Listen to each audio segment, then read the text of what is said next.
Hey, Patrick here from Half Cheetah Will View. We are here with another review.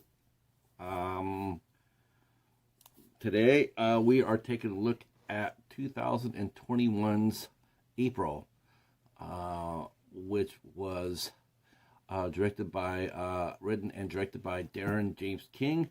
I've actually done several reviews of Darren's work.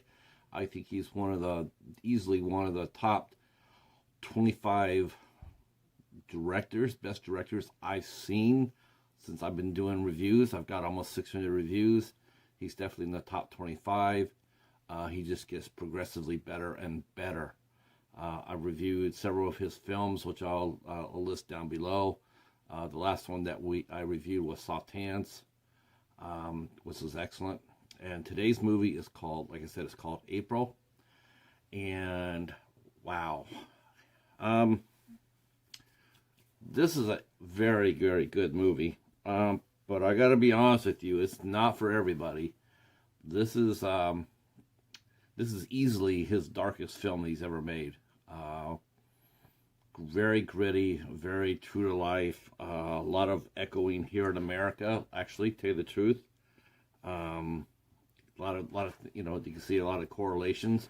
In fact, I was really blown away by how actually too close, that's the crime scene in Britain is compared to America. It's not that far different, not as much as you think. They might not have the overwhelming firepower that American people have here, thugs, gangs, cops, whatever, but they definitely got the violence quota on tap and the drug quota. Darren does an excellent job at portraying that. The one movie I will mention that this probably reminded me close to anything was probably Menace to Society. It's probably the closest thing you can think of, the same parallels. A young man named Miles, played by Neil Ward. He's a gangster in London, and he works for a man named Grant. And he's a drug dealer, he's a pimp. He also grooms young women to smuggle drugs and to end up getting hooked on drugs and then working for Grant. Neil is not a nice man at all. He goes around, he hangs around with other lowlives, and they're looking for, he does odd jobs, gets paid.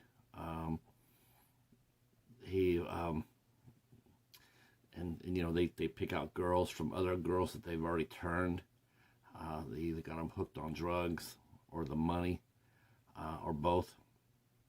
And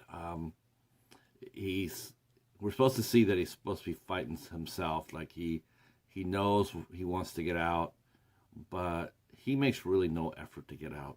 He really doesn't. He gets told to turn this new girl, high school girl named April. And so that's his assignment, is to turn her, to groom her for her sex trade.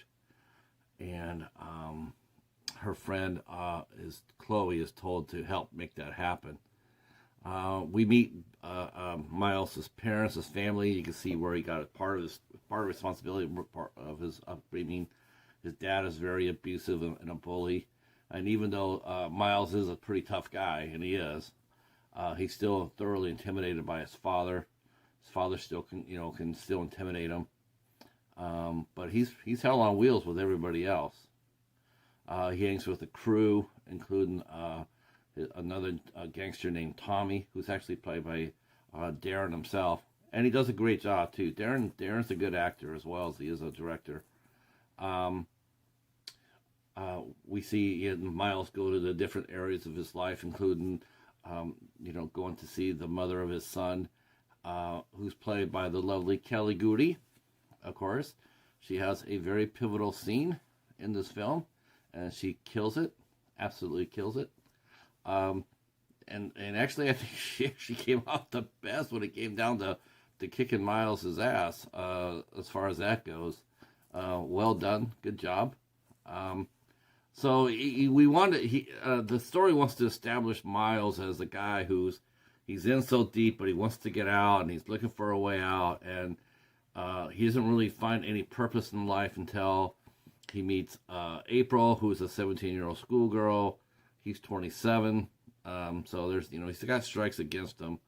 When finally Chloe comes up and tells April what's really going on, Miles tries to do the one decent thing he can. He tries to make himself look like a total asshole, and hopefully to scare her off. He allows himself to get caught in a compromised situation. Then he acts completely insane afterwards. But he knows that he's not going to be able to get out unless he gets rid of his handler Grant. So he decides to have a showdown with Grant, but before he does, he deals with his father. And that's probably the only part of the film that I actually like, as far as his redemption goes. It's probably the only part of the film that I actually was like going, yeah, I'm okay, I like this guy for this amount of time. And then he goes to negotiate with Grant to get out of the gang, to get out of the way of life, the life that he's in. The problem with this movie, and this is not, I don't know if this is a problem per se, the movie's dark. It's very 70-ish at all. It's very 1970-ish, and it is dark. And it's like, if you saw Menace to Society, well, you can pretty much know what's going to happen. The problem with this movie is that Miles is completely so unlikable. I mean, you can't feel for him. You can't get on his side. You can't sit there and say, God, come on, dude, you can make it, because he's despicable. He's brutal. He's sadistic. He's just like what his father is. There's no, he grabs April, he grooms her, and then at the last minute, after all the damage has already been done, and then he tries to play like, okay, maybe I'm not, maybe I don't want to do this to this girl. Well, if he was having a conscience before, he shouldn't have done it at all. He should have went to war with Grant before that. It's a great performance by Neil Ward. He definitely knocks it out of the park. He's definitely the light of the movie.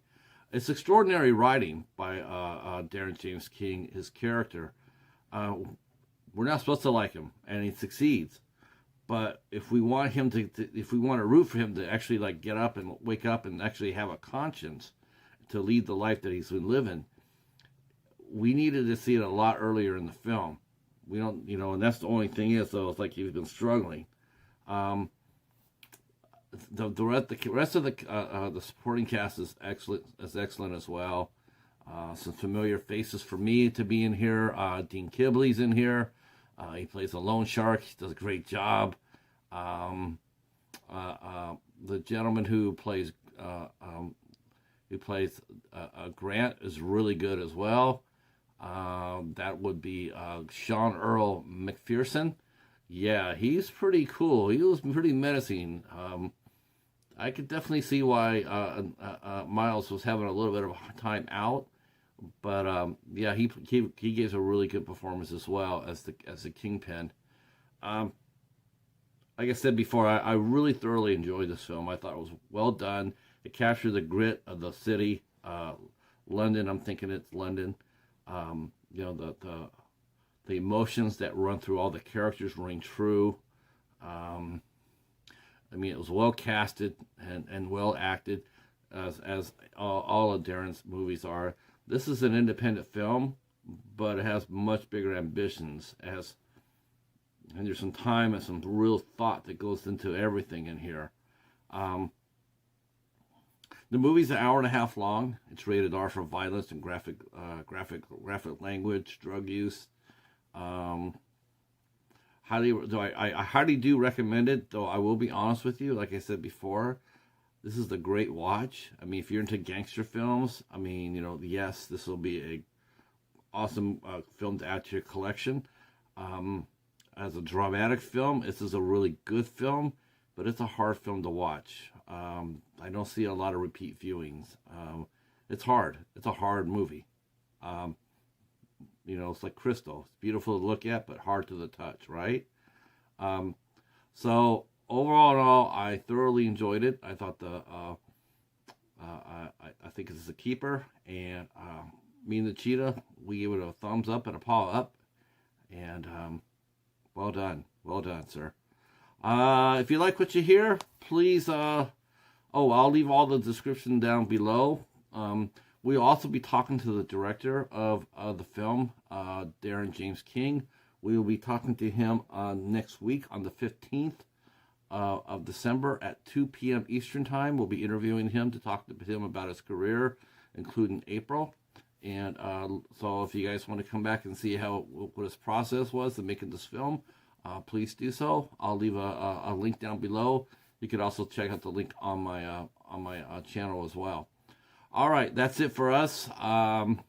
If you like what you heard, please please hit the sub button. We're only 37 away from 5, so we need a big push.